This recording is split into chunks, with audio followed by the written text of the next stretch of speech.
عزیز طلباء و طالبات، السلام علیکم۔ پچھلے لیکچر میں ہم نے قصیدے کی اجزاء ترکیبی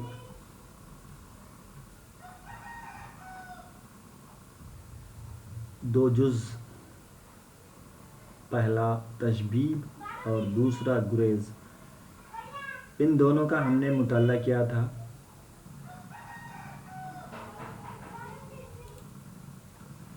قصیدے کے یہ جو دو جز ہیں، تشبیب جسے تمہید بھی کہا گیا اور عربی کے قصیدہ گو شعراؤں نے اسے نصیب بھی کہا، اس میں چار قسم کے خاص طور پر موضوعات دیکھنے کو ملتے ہیں، جس میں بہاریہ، عشقیہ، حالیہ اور فخریہ۔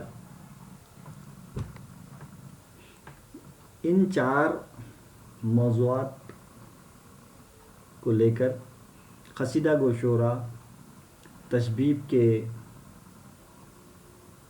حصے میں شعر گوئی کرتے ہیں یا اشعار لکھتے ہیں۔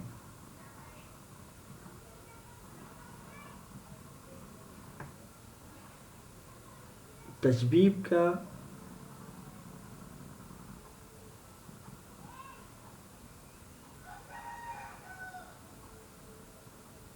جو حصہ ہے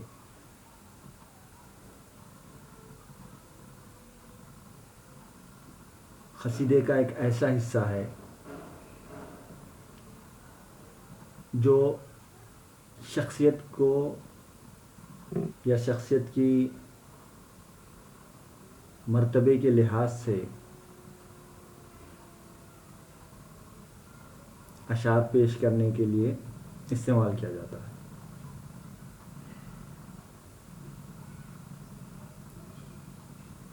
اور تشبیب کے کامیاب ہونے میں مدح اور ممدوح کا ربط یا تعلق یا اسی کی مناسبت سے جو اشعار پیش کیے جاتے ہیں، اسی پر دار و مدار ہوتا ہے۔ اور تشبیب کی وجہ سے اگر مدح اور ممدوح کا ربط و تعلق مناسب ڈھنگ سے پیش کیا جائے تو قصیدے میں ایک قسم کا توازن بھی برقرار رہتا ہے۔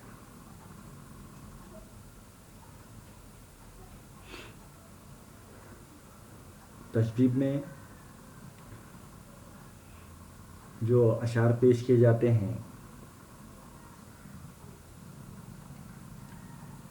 وہ اشعار بالکل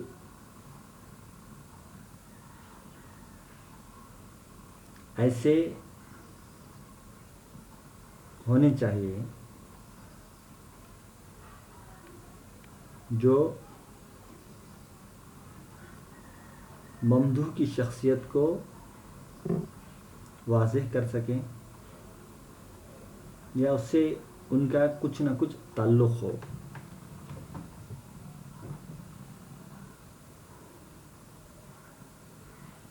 تشبیب قصیدے کا پہلا جز۔ دوسرا جو جز ہے وہ ہے گریز۔ اب یہ گریز سے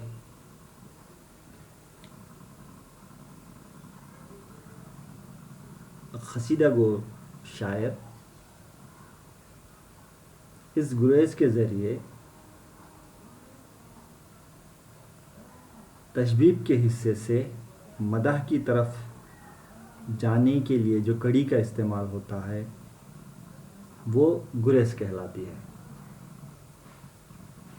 یعنی کہ تشبیب میں جو موضوع پیش کیا گیا ہے اس موضوع سے قصیدہ گو شاعر کسی ہلے سے، کسی بہانے سے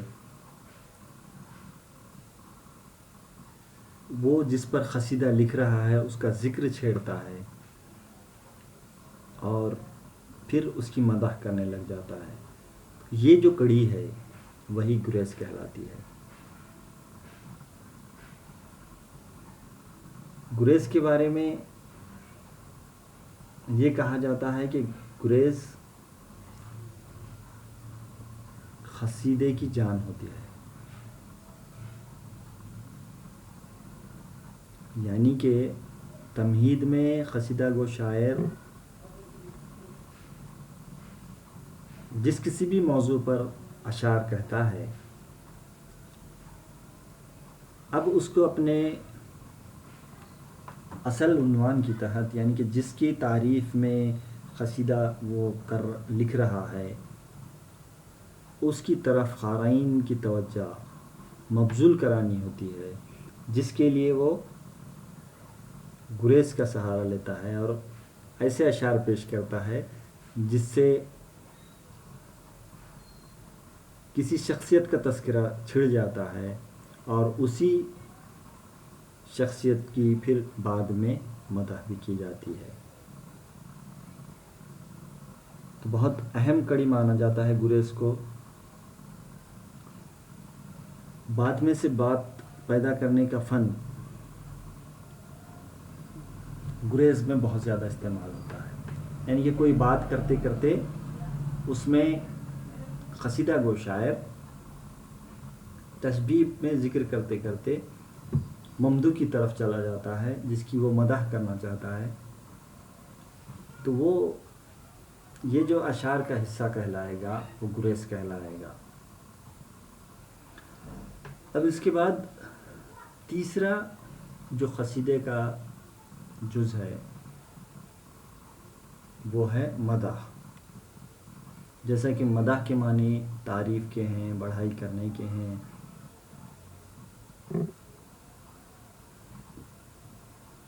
قصیدہ گو شعرا جس مقصد کے لیے قصیدہ لکھتے ہیں وہ مدح ہی ہوتا ہے. یعنی کہ کسی کی تعریف بیان کرنے کے لیے قصیدے لکھے جاتے ہیں. اب جو قصیدہ گو شاعر ہے، جس کسی کی بھی وہ تعریف میں قصیدہ لکھ رہا ہے، وہ تشبیہ سے گریز کرتے ہوئے مدح کی طرف آئے گا. تشبیہ سے گریز پھر اس کے بعد مدح. یعنی کہ یہ تیسری کڑی ہے قصیدے کی جز کی، جس کو ہم یہ کہہ سکتے ہیں کہ اصل یا پھر مرکز قصیدے کا جو مدح ہوتا ہے وہ یہی حصہ ہوتا ہے.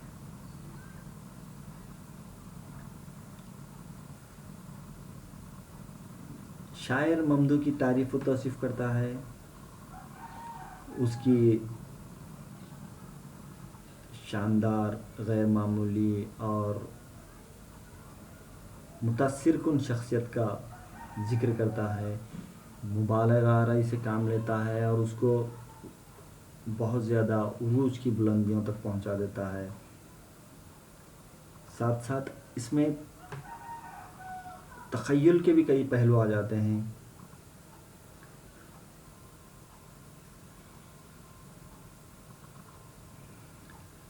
صلاح و ستائش کی تمنا، اپنے ممدوح کے اوصاف کا اظہار، شوکت لفظی کے ساتھ مختلف تشبیہوں استعاروں سے ممدوح کی عظمتوں کا بیان، سبھی کچھ شاعر کے جذبات و احساس کا ترجمان بن جاتا ہے.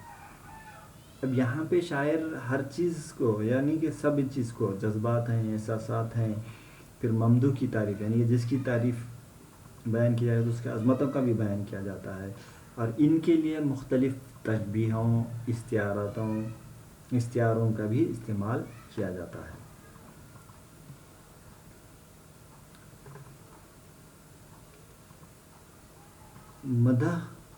مدت ترازی میں شاعر کا لب و لہجہ اس کے مزاج کا غیر معمولی آئینہ دار بن جاتا ہے. اب یہاں پہ یہ بات بتائی جا رہی ہے کہ جو شاعر کسی شخصیت کی اگر تعریف بیان کر رہا ہے تو اس لب و لہجے میں بیان کرے گا کہ وہ شخصیت کیا آئینہ دار بن جائے گی. وہ جو اشعار ہیں، وہ جو ڈھنگ ہے، وہ مزاج جو ہے، اس کا آئینہ دار بن جائے گا.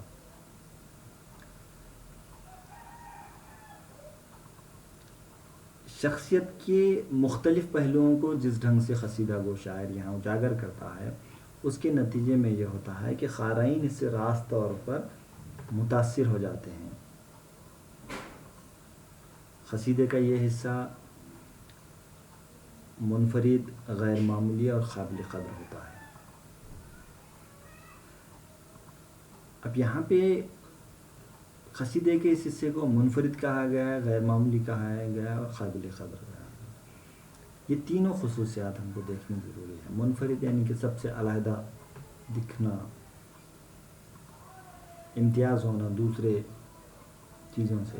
پھر غیر معمولی ہے نہیں، یعنی کہ عام نہیں ہوگا وہ بات جو یہاں اس شخصیت کے بارے میں کہی جا رہی ہے. اور قابل قدر، قدر کے قابل بھی ہوگا. شخصی قصائد خصوصاً بادشاہوں، امیر و امراء کے عادات و اطوار، ان کی گرم گستری، داد دہش، عظمت و جلالت، ایسی ہی مختلف خصوصیات کا یہ ادا مدح کا جزء لازم ہوگا. یعنی کہ مدح میں اور کون سی چیزوں کو پیش کیا جائے گا؟ جو شخصی قصائد ہیں ان میں خاص طور پہ جن شخصیات کا ذکر کیا گیا ان کے عادات و اطوار، وہ کس طرح سے داد و دہش کرتے ہیں، ان کی عظمت کس طرح سے ہوتی ہے، ایسی ہی مختلف خصوصیات کا ہم کو مدح کے حصے میں ذکر دیکھنے کو ملتا ہے. عربی اور فارسی کی طرح اردو کے شاعروں میں ذوق اور صوبہ کے قصائد میں یہ رنگ آہنگ صاف نظر آتا ہے. جیسا کہ ہم جانتے ہیں کہ عربی اور فارسی سے ہی اردو میں قصیدے کی روایت شروع ہوئی ہے. تو اگر ہم ان قصائد کو سامنے رکھ کر مطالعہ کرتے ہیں تو ہمیں یہ بات دیکھنے کو ملتی ہے کہ اردو کے قصائد میں بھی مدح کا جو حصہ ہے اس میں خاص طور پر ذوق اور سودا، ان دونوں شخصیات نے عربی اور فارسی کے رنگ و آہنگ کو اردو قصائد میں خاص طور پر پیش کیا ہے. یعنی ذوق کے قصیدے کے اشعار مثال کے طور پر مدح کے حصے کے جو اشعار ہیں مثال کے لیے یہاں پیش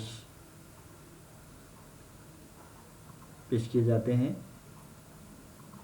اے خدیوں دادگر نامی ببر فرخ صفت، اے خدیوں دادگر نامی ببر فرخ صفت، شاہ والا جاہ والا قدر والا منزلت، ابر احسان و عطا سر چشمہ جود و سخا، معدن علم و حیا کوہ وقار و تمکنت، آسمان فضل و دانش کوکب برج شرف، ماہ اوج منزلت مہر سپر مکرمت. تو اس طرح سے ذوق کا یہ قصیدے کے مدحیہ حصے کے اشعار ہیں جن سے یہ بات واضح ہو جاتی ہے کہ جو شخصی قصائد ہیں ان شخصی قصائد میں خاص طور پر عربی اور فارسی کے قصائد کے مدحیہ حصے کا رنگ ہم کو دیکھنے کو ملتا ہے.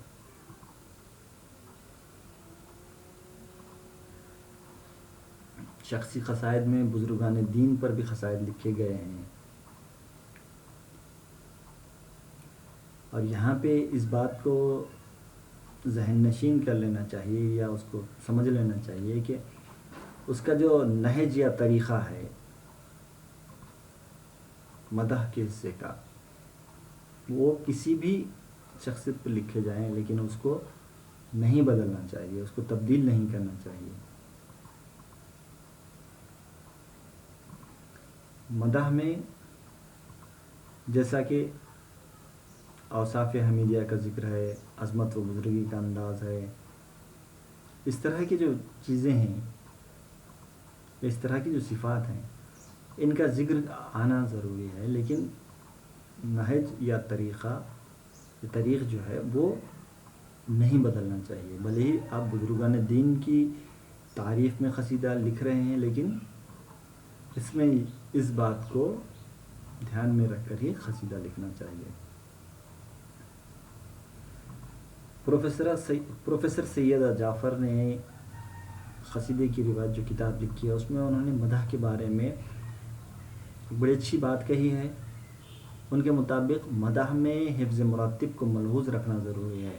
ممدوح کے رتبے اور اس کی حیثیت کے مطابق مدح کی جانی چاہیے. ممدوح کی تعریف میں لب و لہجے کی گونج، دبدبے اور طمطراق کی بڑی اہمیت ہوتی ہے. زور تخیل اور شکوہ مضامین کے بغیر قصیدہ نگار اپنے منصب کا حق ادا نہیں کر سکے گا. پورا سر ترسیل، تشبیہات کا چھوٹاپن، تخیل کی بلند پروازی قصیدہ گوئی کے اہم محاسن تصور کیے جاتے ہیں. تو یہاں پہ یہ بات بتائی جا رہی ہے کہ پروفیسر سید جعفر نے بھی یہی بات کہی ہے کہ لہجے کو نہیں تبدیل کرنا چاہیے، نہج کو یا طریقے کو نہیں بدلنا چاہیے. مدح جو کی جانی چاہیے اسی ڈھنگ سے کرنی چاہیے، شخصیت کے مطابق یا اس کا جو رتبہ ہے اس کے لحاظ کرتے ہوئے یا اس کی مناسبت سے ہی الفاظ کا انتخاب ہونا چاہیے.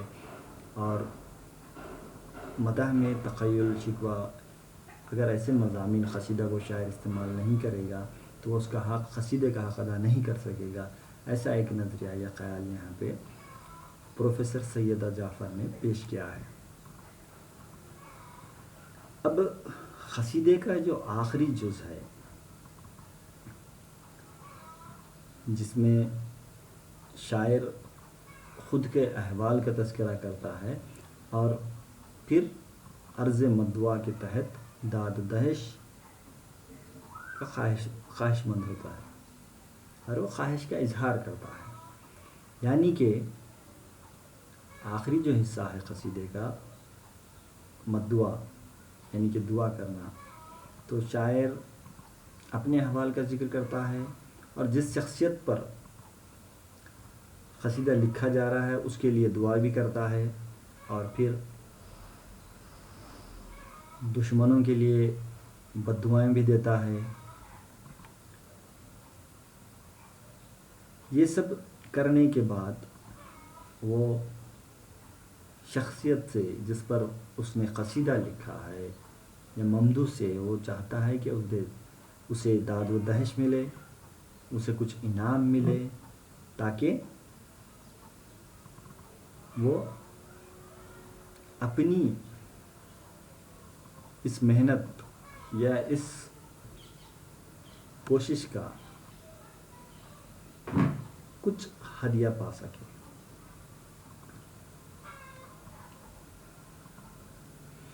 قصیدے کے اس حصے میں عرض حال، حسن طلب اور دعا سے متعلق اشعار ہوتے ہیں. یعنی کہ خود کی بارے میں معلومات پوری دے گا، پھر اس کی خواہش کیا ہے وہ بھی وہ پیش کرے گا اور دعا بھی کرے گا. وہ جس شخصیت پر قصیدہ لکھ رہا ہے اس کے لیے اور اس کے متعلقین کے لیے اور دشمنوں کے لیے بد دعا بھی کرے گا.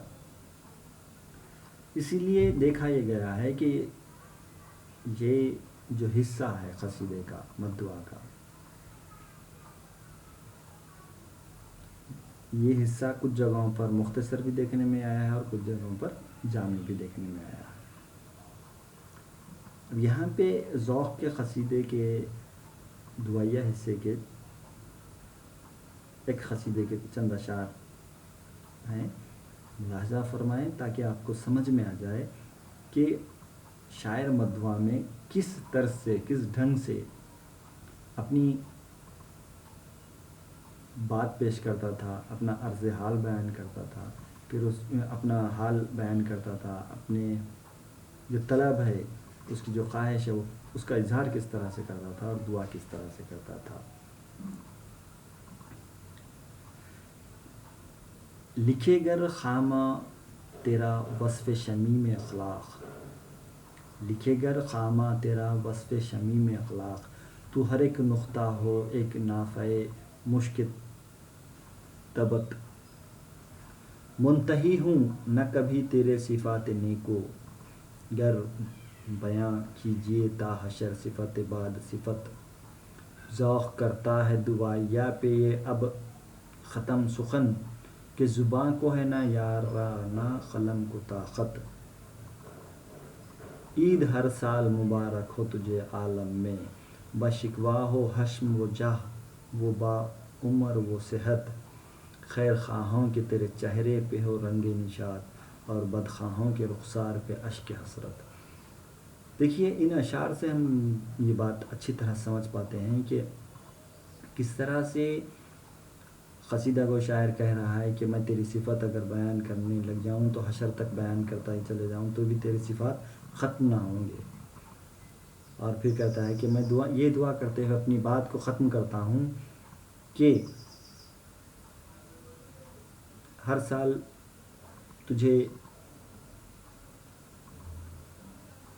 سال کی تجھے ملے، مبارک ہو تجھے، اور تجھے دراز عمر ملے مکمل صحت کے ساتھ، اور تیرے جو خیر خواہ ہیں انہیں خوشی ملے، اور جو بدخواہ ہیں وہ ہمیشہ غمگین رہیں. اس طرح سے ذوق نے اس قصیدے کے دعائیہ اشعار کہے ہیں.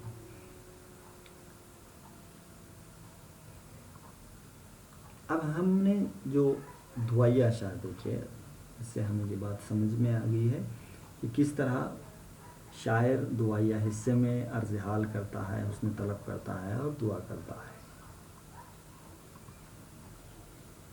قصیدے کے یہ جو اجزاء ترکیبی ہیں جس میں سب سے پہلی تشبیب ہے جسے تمہید کہا جاتا ہے، دوسرا ہے گریز، اور تمہید سے جب شاعر مدح کی طرف جاتا ہے، مدح یعنی کہ تیسرا جز قصیدے کا جو ہے اس جز میں جیسا کہ کہا گیا کہ تعریف بیان کی جاتی ہے، اور جس شخصیت پر قصیدہ لکھا جا رہا ہے اس کی تعریف بیان کی جاتی ہے. تو یہاں پہ یہ بات دیکھنے میں آتی ہے کہ تشبیب اور مدح کو جوڑنے والے جو اشعار ہوتے ہیں وہ گریز کا حصہ کہلاتے ہیں، اور یہی شاعر کی فن کا کمال ہے کہ وہ دوسرے موضوع سے قارئین کی توجہ کس طرح سے بات میں سے بات پیدا کرتے ہوئے اپنے ممدوح کی طرف مبذول کراتا ہے، یہ قصیدہ گو شاعر کی خوبی کہلاتی ہے یا اس کا فن کا کمال کہلاتا ہے.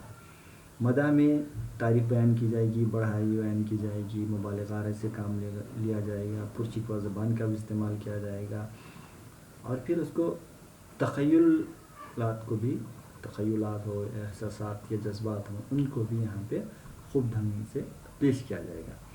اور قصیدے کا جو آخری حصہ ہے مدعا، جس میں شاعر خود کا حال بیان کرے گا، پھر